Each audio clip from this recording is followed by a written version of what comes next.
La nefropatía por contraste, un tema del que siempre se discute con el radiólogo y que años antes, 1970 por ahí, se utilizaban diferentes medios de contraste que podían inducir cierto tipo de lesión, específicamente en el riñón, y que desde entonces se ha recomendado vigilar la función renal antes de realizar cualquiera de este tipo de estudios. La realidad es que en la actualidad existe tanta información, se ha traspolado de estudios donde la población requiere un estudio urgente y entonces se encontró una asociación a la lesión renal aguda, pero la pregunta siempre es, ¿qué es lo que está causando la lesión renal aguda? ¿Un contraste a base de yodo, que es lo que es este tipo de contrastes? ¿O no será acaso que el paciente tiene una pancreatitis tan severa que está afectando la función de todos los órganos? ¿O es que llegó recientemente infartado y se le pasó a una ICP y eso sea la causa de la cual haya generado lesión renal aguda? ¿O la sepsis? ¿O lo que esté causando que el paciente haya estado en el hospital por esa causa y requiere un estudio contrastado? Y no un estudio contrastado per se. De aquí vendrán diversos grupos que se van a diferenciar entre aquellos que tengan una tasa de filtrado mayor a 30, otros mencionan mayor a 45. Realmente la asociación estadística a que solamente la presencia de contraste haya generado daño renal,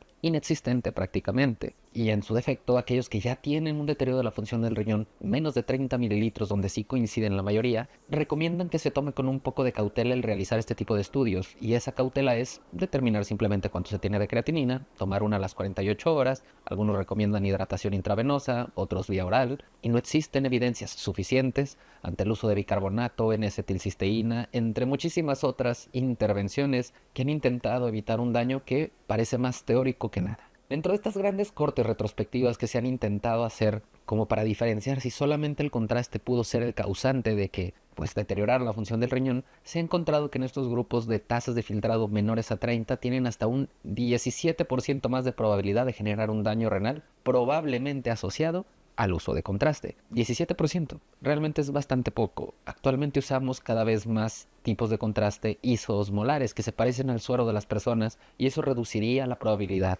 de que este tipo de personas puedan llegar a tener alguna consecuencia. Aquí lo que me pregunto es por qué están tan aferrados a evitar estudios en pacientes con tasas de filtrado normal, donde ya se tiene una robusta evidencia de que no es el tipo de comportamiento que esperarías un daño renal, y nadie se preocupa por cómo está el funcionamiento tiroideo, ya que le vas a dar una carga de yodo a final de cuentas. Y ahí sí existen fenómenos asociados a una sobrecarga de yodo. ¿Verdad que nunca te pide el radiólogo cómo está la TSH y la T4 libre antes de realizarte este estudio contrastado?